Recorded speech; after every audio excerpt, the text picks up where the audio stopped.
we're almost home and he's going to ditch me. Because that's not distracting at all. So, I'm like, all right. Oh, I see Dino. Dino, you're not saying anything. Hey, Dino, how's it going? Ah, there you are. Hi, I've been zoomed out this last week, You've been what? pacing myself. I had a lot of Zoom meetings. Oh, really? I know the feeling, you know. I feel the same way. Right. You know, you're in a different room. All right, are we ready? We just are, I don't see Mark Browning. Well, let's get those categories out. That's okay. We're just going to be, talking about that right now. Yeah. Oh, wait a minute, here's Laura. Let me get Laura in. Oh, okay.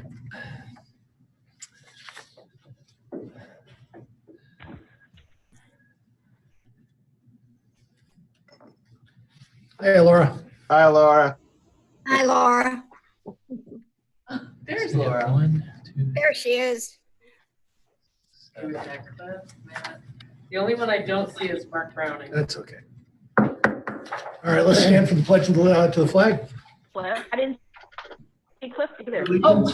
The flag of the United States of America and to the republic for which it stands, one nation, under God, indivisible, with liberty and justice for all. All righty, folks, welcome. All right.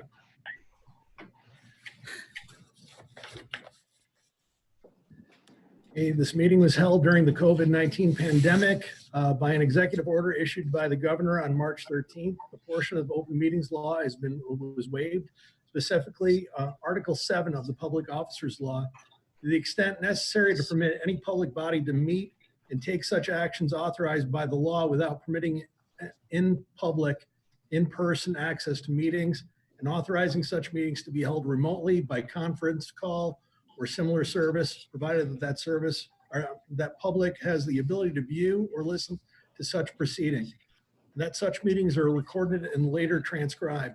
So there's a link for the live stream to YouTube for those who are participating or who are watching with us. And so I already called this to order, but can I have a motion to approve the minutes from the regular meeting on March 24th and the meeting on April 10th? Motion, Dino. Dino and John. All right. Questions or comments? here's Mark. I know, I'm letting him in. Where'd he go? All in favor, say aye. Hi. Opposed? Abstained? Okay, the minutes are approved. Hi, Mark. Now is the time for public comment on agenda items. Did we have anyone write in anything? So we have no comments on the public agenda items. And so we don't have student government. And so into the reports, now we go to the board president. So our time is coming up again to do our superintendent's review. And it's going to be conducted on our May 19th meeting. Okay, we have it on the agenda for that meeting to 8 o'clock, but since we're not going to be having the election on that particular day, we've moved the time back to 7. And so we'll have a regular meeting on May 19th. And at the second or later executive session, we'll do the review at that point in time. Now, as far as what's concerned here, this is the formal review, so it's gonna, it calls for all board members to submit written reviews on their views on the superintendent and the superintendent's performance. Since they're all going to be written at that point in time, and since I have to do a summary of all those reviews, I ask if it's possible to ideally have them all submitted by board members to me by May 5th, if possible, for our first board meeting of the month.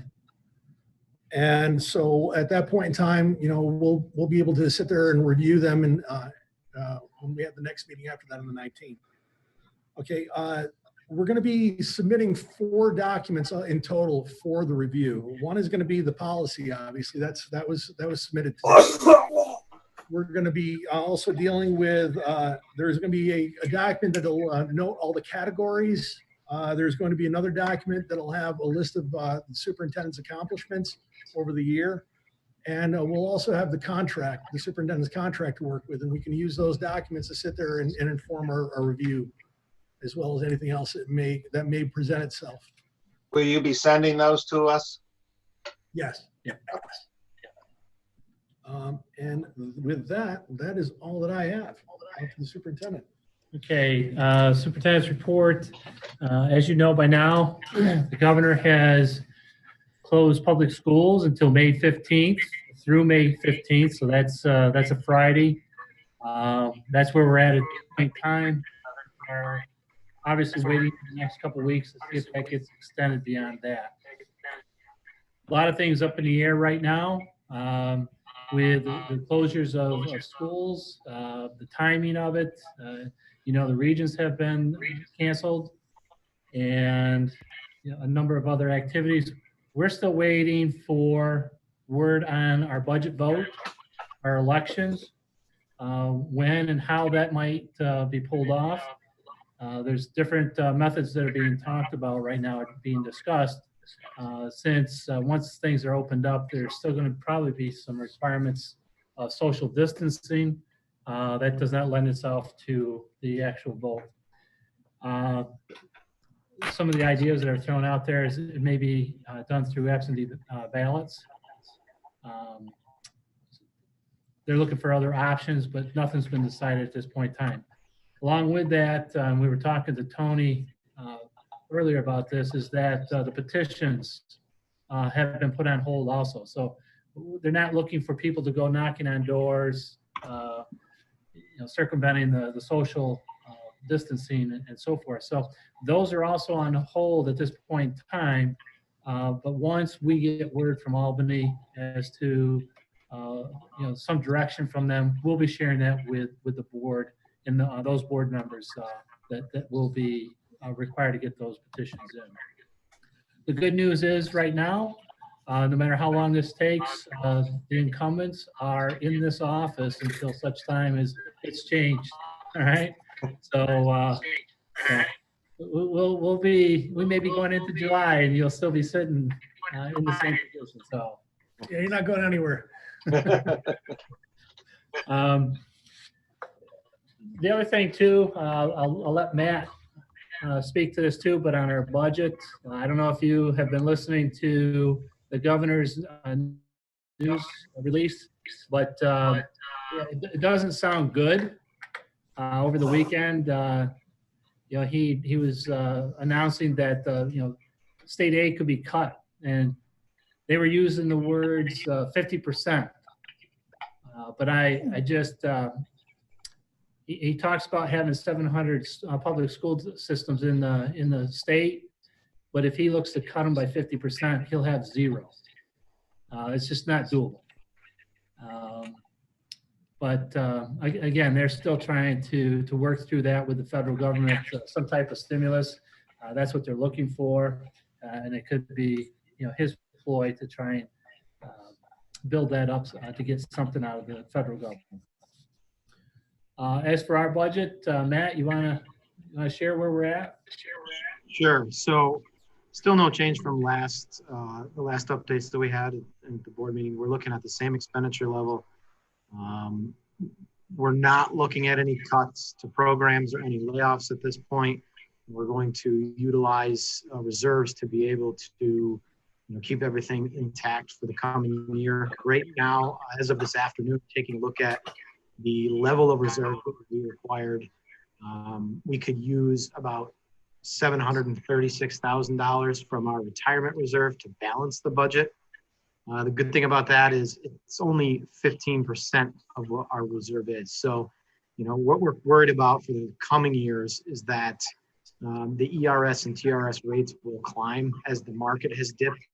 There could be a multi-year impact to those TRS and ERS rates. So, while there is some concern of dipping into our retirement contribution reserve, by using this amount to balance this year's budget, we would still have 85% of that reserve left for future years. So We think we're in a good place, but the most concerning issue is the governor's proposal of, or what his plan is to readdress where the state is with regards to revenues next year and potentially adjust, which would be adjusting down our state aid that we're receiving, and it would be on a quarterly basis. So we're going to be kind of holding on tight for next year, but right now we think that we're in a good spot where we'll be able to balance the budget.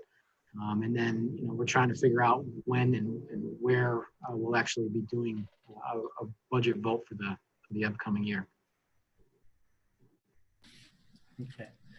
In light of all that, we'll have the balanced budget, but we'll also have to put into place or have prepared a plan if we have to cut expenses, should the governor follow through and cut state aid.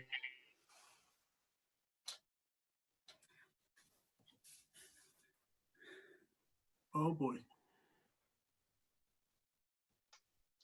We lost you. I'm still here. Okay, good. Give you, Tony. Here we are.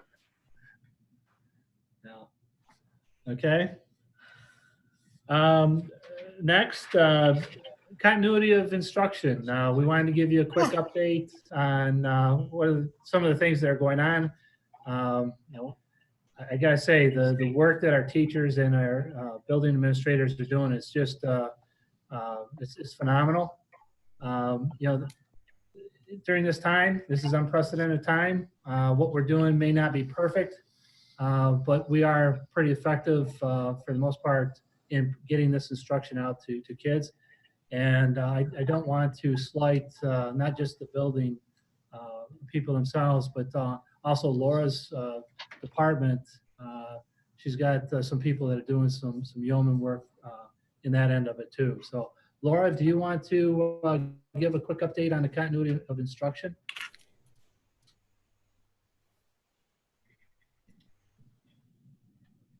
Laura, you have to unmute.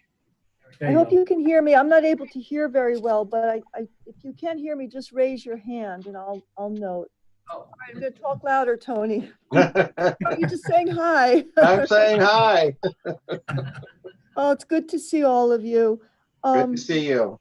It's our 6th week now, and as Jeff said, it's been an incredible team effort. I can't tell you enough about how amazing our faculty, our administrators have been creating a remote virtual school. So in terms of continuity of learning, we're really at that point now in week 6 of really transitioning to some fairly established online platforms that include Google Classroom and Schoology. Working through there's still a lot of kinks to work through in terms of, especially at the secondary level, how do we coordinate schedules to make them manageable for students and parents? We understand that we get a lot of feedback that we're trying to act on. At the elementary level, getting into place regular daily assignments and activities. In terms of continuity of learning, we are starting to progress learning. So what does that mean? Well, introducing new learning in very small incremental ways, recognizing that when we return to school, still have to revisit and possibly reteach some of the things we're teaching now. But in a small way, trying to progress learning, scaling back, recognizing that the pace has to be much slower. Our key focus in terms of continuity of learning is to connect to all our students and keep our students connected to school. Truly, we just want to make sure they're staying with us. So on that note, our building administrators have been working very carefully with their faculty to make sure that all our students are accounted for. And this is critical. For example, so at the middle school, we have gotten it down to there's 20 students we still have not reached yet, and we are working on getting hold of. So out of the middle school, out of 761 students, there are still 20 students we are trying to connect with and putting all our resources on that. So that's what I'm talking about. The high school, out of 1,011 students, there's 16 we're still trying to track down. Get hold of them. Where are they? Are they okay? Same thing happening at the elementary schools. Each elementary school, I can talk to the principal and they know exactly which students we still need to connect with. And also students who may be connecting with home learning, but need more support. So the other issue is not just the students we're not reaching, but also a cohort of students who we need to stay connected with through multiple means. And so overall, right now, in terms of our 3,000 students, we've contacted and connected with 98% of them. As for home learning, that's where, now, how much are students participating in the resources we're putting out there? That varies from level to level. But it ranges from 50% to 75% to 100%, depending on the course and the level. What we're finding at the elementary level, there needs to be a lot more parental support to help students access online learning. So depending on the circumstances in the household, that could fluctuate. At the secondary level, middle school and high school, Anne and Dawn have been working together to establish some clear parameters around assignment completion. We'll be going forward with giving grades at that level, but what that will look like, it'll be heavily weighted to support participation. So our goal with those credit-bearing courses at the high school is to put a structure in place where we will do everything in our power to grant credit to those students. And what will that look like going forward in terms of documenting some type of work completion? And this is a conversation being had region-wide. I meet with the local assistant superintendents every Friday now, and we're all having the same conversation. And when I meet with them, I do feel that overall we're in a very good place.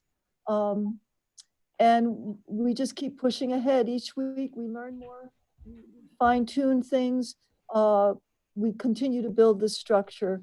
And we're building towards, if we have to stay closed for the rest of the year, we're building that structure. And then if that happy moment happens when we return in May, we've got, the structure will support that too. So we're trying to be versatile and flexible. Questions or comments? Laura, what about the kids you can't get in touch with?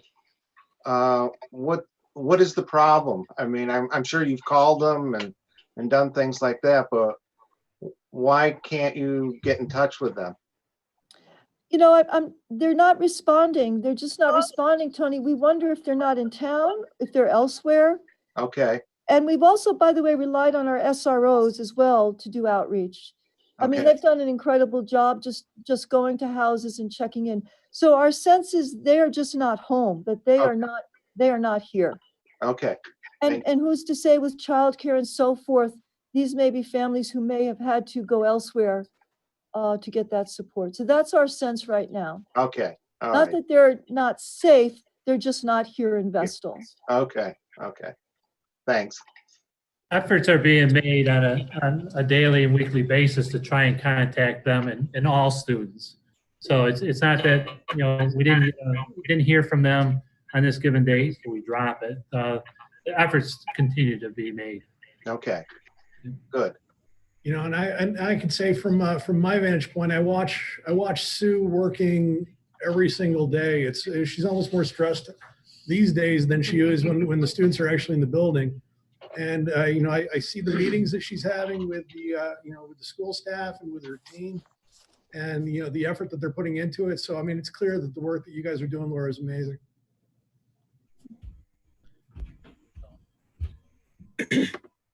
Any other questions? Yeah, I have a question.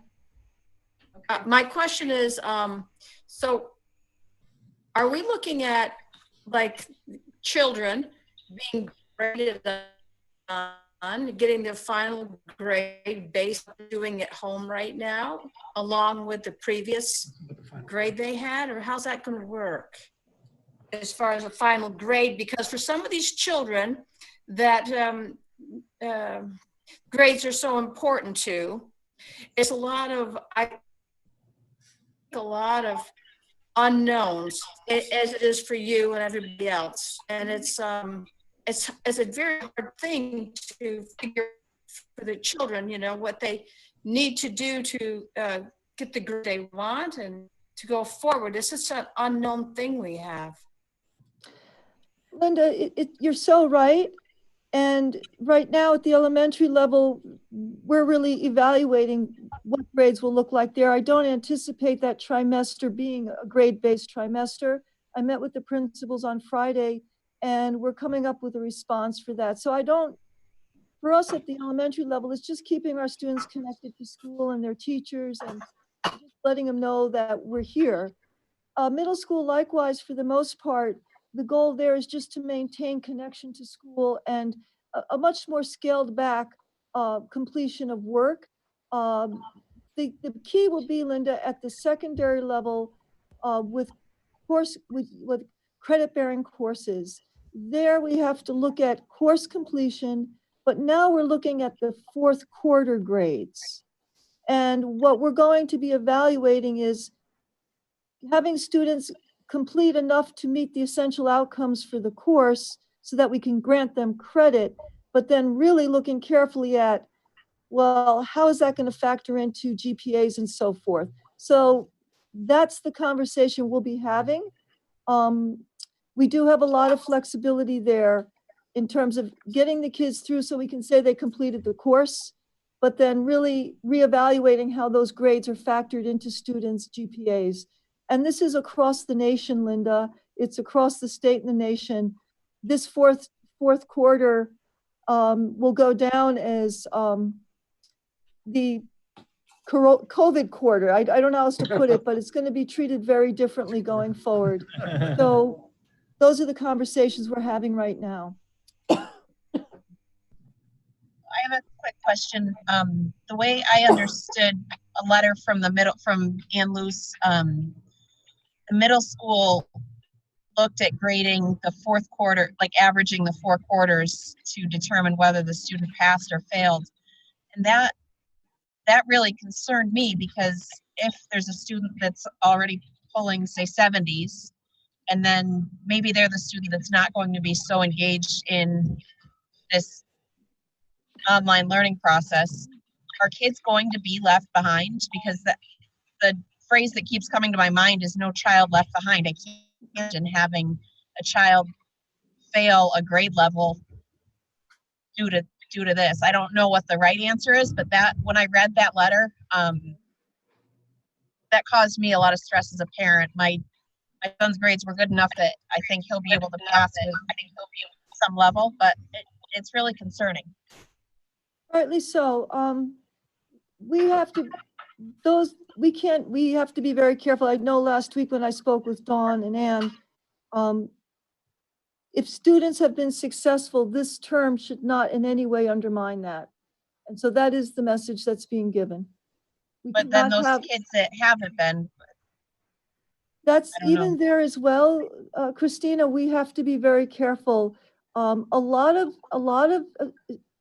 the work being completed really depends on the circumstances of the student and the level of support at home. Right. And we really have to factor that in. If we have families who are working full time versus families who are able to have the time to devote to home learning, two very different things. So please know that that is clearly the message being conveyed, and I'll have to look more closely at that.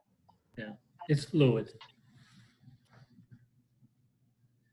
Yeah, I just wanted to bring it up as we're looking at maybe the high achievers, but also I would hate to see a kid who has circumstances beyond their control lose that traction, lose their classmates, lose their progress because of a situation well beyond their control in many different ways. Absolutely. Linda? Linda, you're muted. You want to unmute her? I'm not unmuted. She's muting herself. I've got everybody unmuted. Linda, go ahead. Yeah. Okay, so Laura, I can see the huge problem, the absolute enormity of the situation that our district and all districts are in, trying to educate the children and keep things the best you can with, so I can just feel, as Christina said, the stress with even the adults involved. And I don't know if there's any answer to that at all, when you have so many teachers with different expectations of the children. So some teachers might say, for example, SP classes be giving a lot more homework than another teacher, and how do you coordinate all that so that the children aren't, more stressed than they are. So, Linda, the message is, I see the problem. It's a huge problem. I see that it's. I don't know why. I guess I can't hear now.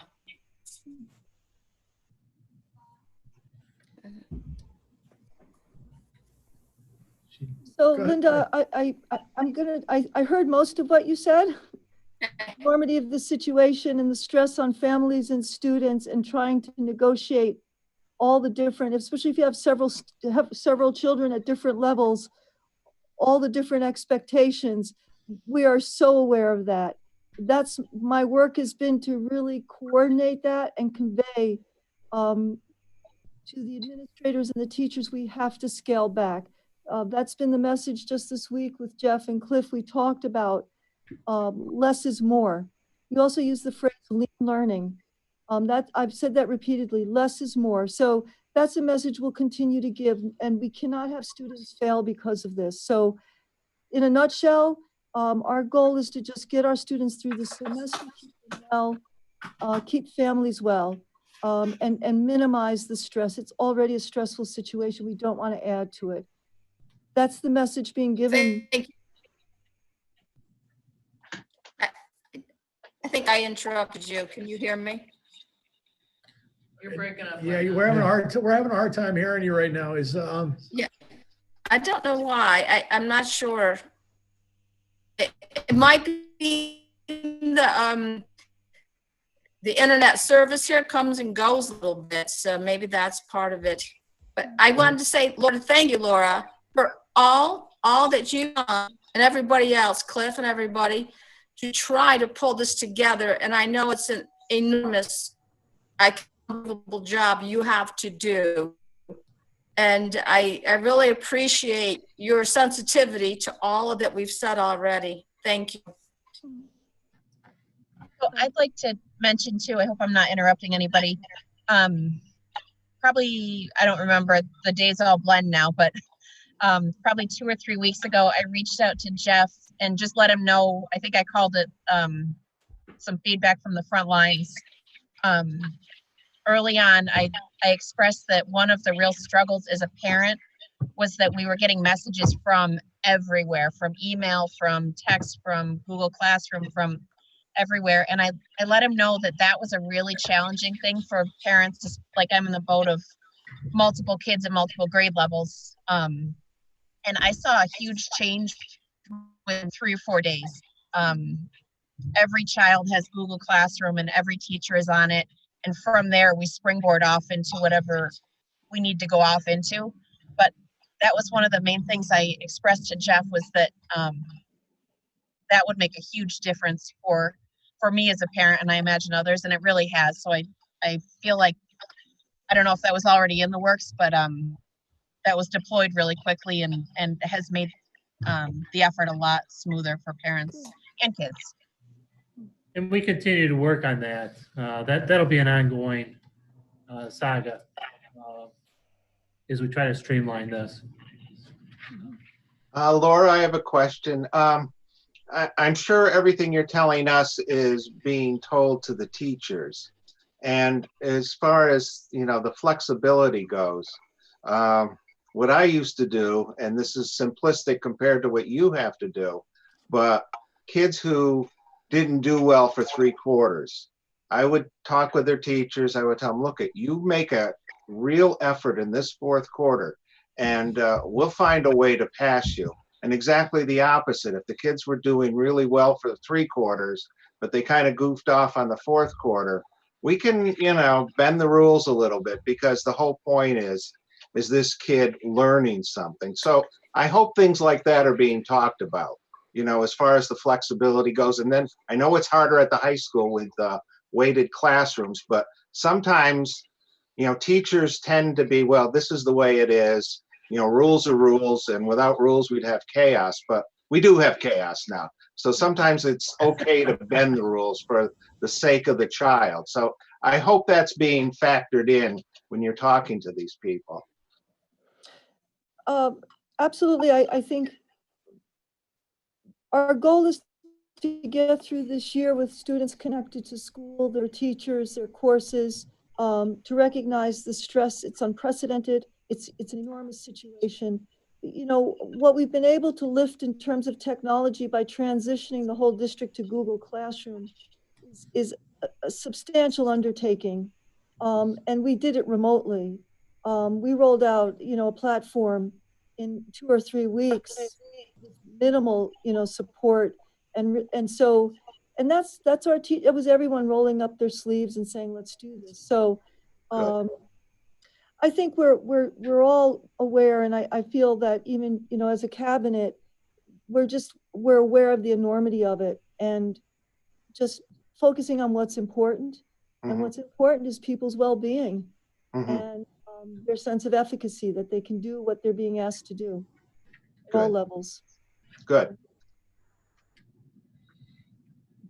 Any other questions? No. Next, turn it over to Cliff. Give us an update on the capital project and also on some of the support work that goes along with the school closure itself. So Cliff, you want to give an update? Yes, definitely. Thank you. So capital project at the middle school, they're finishing up those foreign language classrooms, those world language classrooms. They're about 98, 99% complete. Just have some final touches, some grids in the tile to put on in the ceiling, some things like that. So those classrooms are all buttoned up, almost ready to get back into when students come back, they'll be ready to go.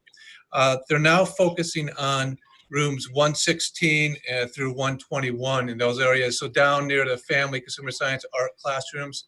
And all those classrooms have been gutted, and they found some 9-inch tiles that had asbestos in them underneath some of the cabinets that they removed, and also some of along the windowsills. They removed some of those cabinets and some heaters. There were some tiles, so they had to come in and do some abatement there. So we took care of that. So that's all set now. Now they're going into, finishing up working in those classrooms. So that's what's happening in the classrooms at the middle school.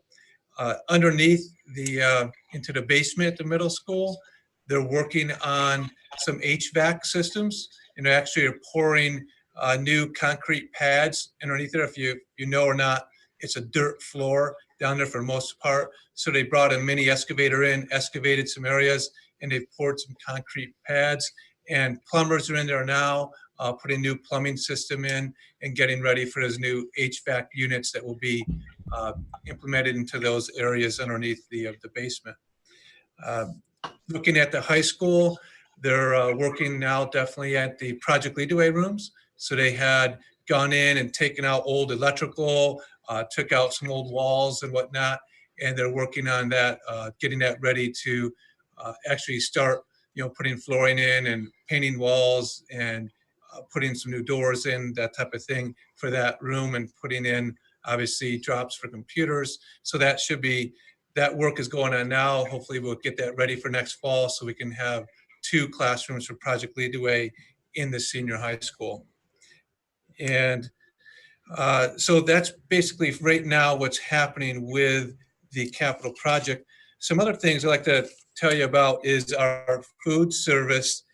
This is really, really exciting. Our grab and go lunches, we are offering those breakfast and lunch combination meals on Tuesdays and Fridays. And since March 16th until last Friday, Vestal has distributed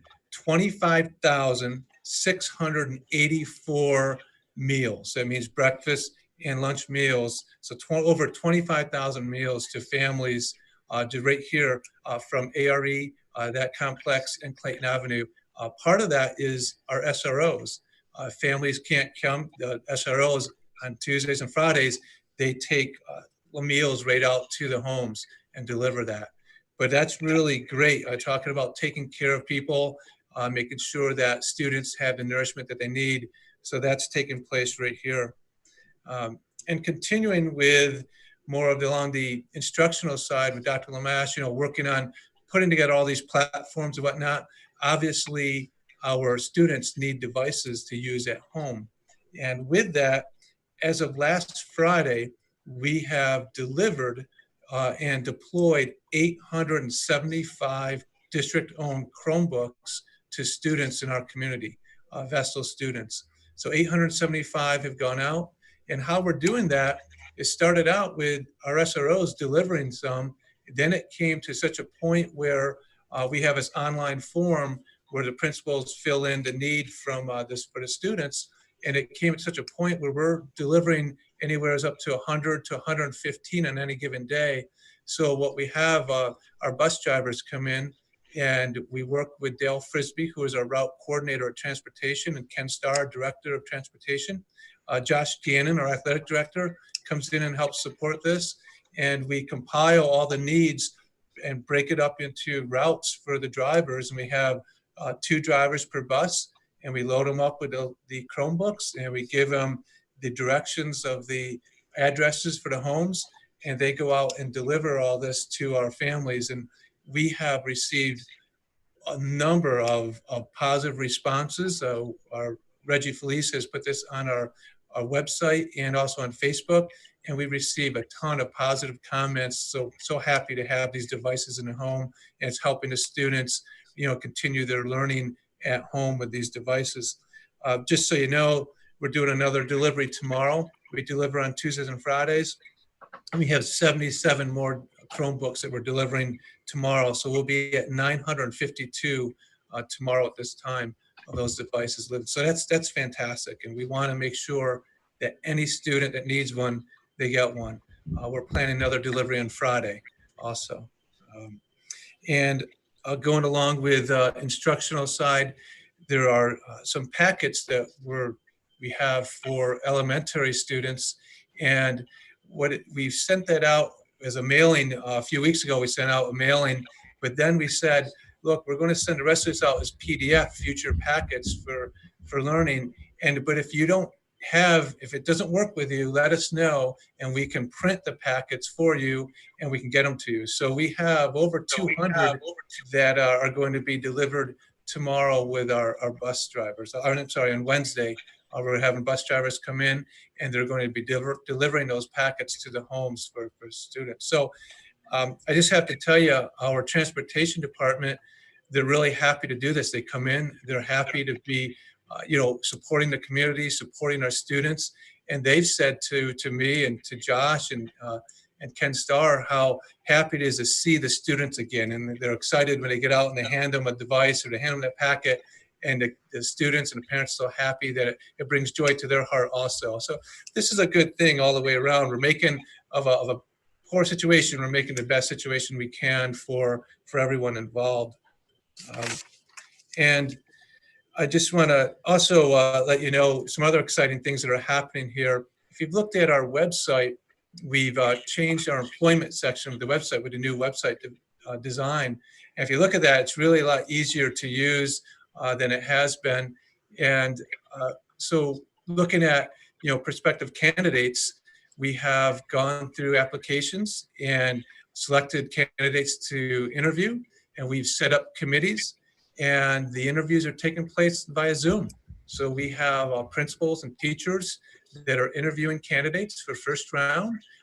Laura, myself, and Tom Comerford come in at the end of those interviews, and we do a debriefing session. It's all via Zoom, just like it is here. And we go through our format that typically we've used sitting in a room interviewing. And then based on that, Dr. Lamash and myself, we conduct those second round interviews and include Jeff on everything we find out. And then we make a decision, go forward, offer positions. So we've already hired a school psychologist who went to the board a while back, and we just offered a teacher on Friday, and then we've offered 3 today, and those 4 they've all accepted. So the next board meeting they'll be on there, and it's worked great. It's been fantastic. So it's kind of like the new norm. So a lot's been changing, instructional and operations and personnel. A lot's changing here, but we're making the best of it, and we're really it's a good process. So that's my report. Cliff, I have a question. Yes. At the middle school, I heard there was a concern about replacing the sinks in the art room. Are they going to be replaced? Yeah, all that cabinetry is going to be replaced. Mm-hmm. So do But they the not? sinks themselves, I mean, they're still going to have sinks in the art room, right? Yes, they will. Yes. Okay. Yeah, definitely. Okay, good. Because I heard, a rumor that they weren't being replaced. And I was trying to figure out how you could have an art room without sinks. So. No, definitely not. Okay, good. Certainly. Okay. Any other questions for Cliff? No. Cliff, anything more? No, that's it. Thank you very much. All right, thank you. Okay, I just want to point out to everybody, that this is unprecedented times. You get tired of hearing that, but there's so much that's going on behind the scenes. You just don't see it. But I can tell you that days are busier now than on a normal busy school day. It's just that being flexible, being ready to respond to any issue that comes up, it just requires an awful lot of patience and perseverance. And again, I just want to say again, special thanks to our food service people, to our bus drivers, our transportation department, our SROs, and to Town of Vestal for making the SRO program available to the district.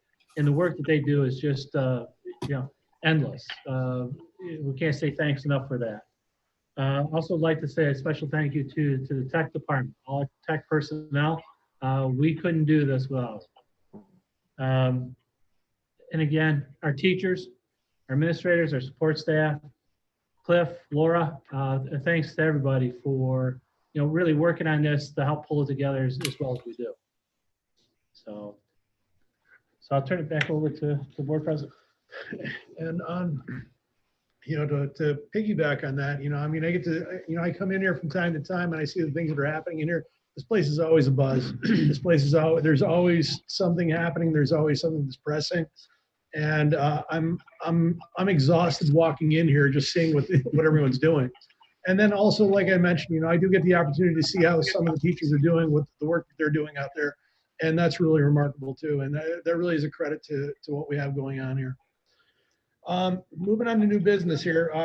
Can I have a motion to accept schedules E and F? And P, pardon me. Tony and John. Questions or comments? All in favor say aye. Aye. Opposed? Abstained? Schedules are accepted. Resolution 1, the BOCES administrative budget. Can I have a motion, please? Lynn and John, questions or comments? All in favor say aye. Aye. Opposed? Abstained? Motion's accepted. Resolution 2, election of members to the Broome-Tioga Board of Cooperative Educational Services Board of Education. Can I have a motion, please? John and Christina, questions or comments? This is where we get to see Michon, see if he'll make it in this time. Like the Hall of Fame. Excuse me? Oh, sorry, Tony, what was that? I said it's just like the Hall of Fame, you get elected in. Questions or comments? All in favor say aye. Aye. Opposed? Abstained? Motion's accepted. Resolution 3, bid award for the meat, cheese, and dairy bid. I'm speaking to Michon here. Can I have a motion, please? John and Tony, questions or comments? All in favor say aye. Aye. Opposed? Abstained? The motion's accepted. Resolution 4, contract with Insero and Company CPAs LLP. These are the folks who are going to be replacing Fiacre and Lyons now that they're retired. Can I have a motion, please?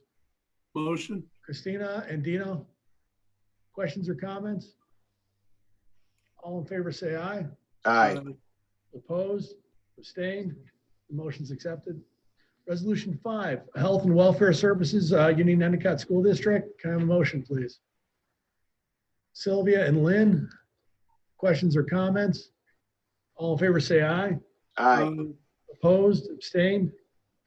Motion is accepted. Resolution 6, Health and Welfare Services, Johnson City School District. Can I have a motion, please? Christina and Linda, questions or comments? All in favor, say aye. Aye. Opposed? Abstained? Motion's accepted.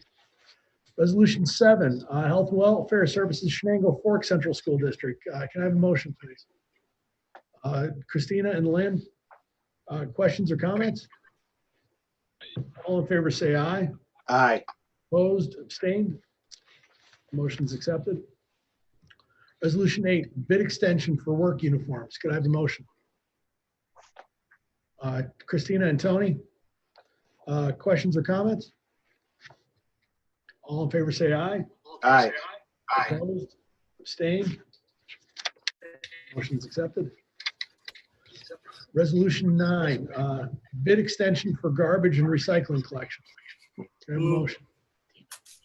Dino and John, questions or comments? I had a question about these 3 particular items coming up. Was that 1.81% based on some sort of a inflationary figure? They all Yes. seem to be the same. Yeah, it's the CPI, Dino, Consumer Price Index. Yes. It's all based on that. Okay, that's fine. It looked familiar. Yeah.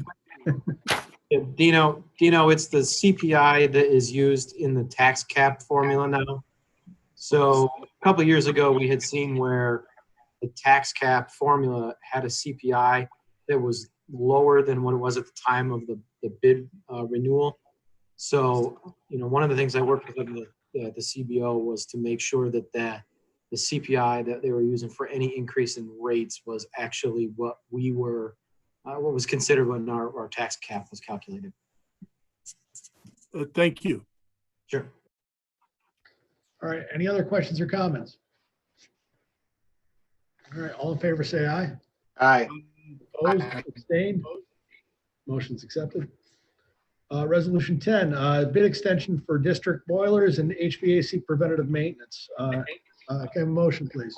Dino and Tony, questions or comments? All in favor, say aye. Aye. Opposed? Abstained? Motion's accepted. Resolution 11, bid extension for building control systems maintenance and monitoring. Can I have a motion, please? Christina and Lynn, questions or comments? All in favor, say aye. Aye. Opposed? Abstained? Motion is accepted. Resolution 12, approval of data security and privacy policy. Can I have a motion, please? Christina and Lynn, questions or comments? Mario, I had a comment relative to this one. The policy committee met on an expedited basis, and I'd like to thank the members of the committee. And this resolution and this new policy would get us fully compliant with the New York State regulations and allow us to be able to incorporate this language in our contracts right now. So this is a very positive development. Thank you, Mike. All right, any other questions or comments? All right, all in favor, say aye. Aye. Opposed? Abstained? Motion's accepted. Resolution 13, Blue Cross Blue Shield renewal of benefits. Can I have a motion, please?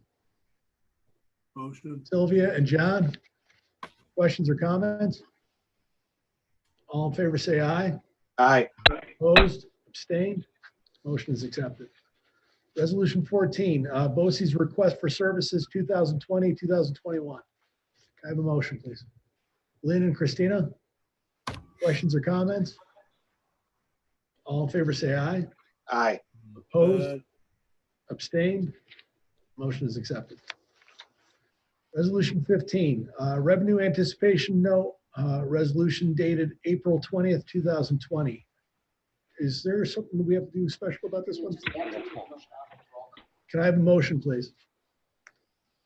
Linda and Mark, questions or comments? All right, this is where we have a roll call. So Kay's gonna call off people's names. Mark, Aye. Linda? Linda? She's on mute. Linda, you're on mute. Oh, there you go. Linda? I don't know. Aye. Thank Okay. you. John? Aye. Lynn? Aye. Dino? Aye. Mario? Aye. Christina? Aye. Sylvia? Aye. Tony? Aye. Thank you. All right, folks. Resolution 16, appointment of a data protection officer. Can I have a motion, please? Christina and Tony? Questions or comments? All in favor, say aye. Aye. Opposed? Abstained? Motion is accepted. This is the opportunity for the voice of the public on any issue or any item. Did we get anything submitted for that? So we have nothing there. All right, so now we go into, there's gonna be a few changes here for the future board meetings. Tuesday, May 5th is gonna be a 6 o'clock time as far as how it's gonna be held, but I guess we can just kind of assume this for the time being. Tuesday, May 19th, it was supposed to be an 8 o'clock meeting. That was gonna be the election night initially, and so that's not happening. And so what we'll be doing is we'll be meeting on the 19th at 7 o'clock and having a regular meeting on that particular day. And that'll also be the day that we do the superintendent review.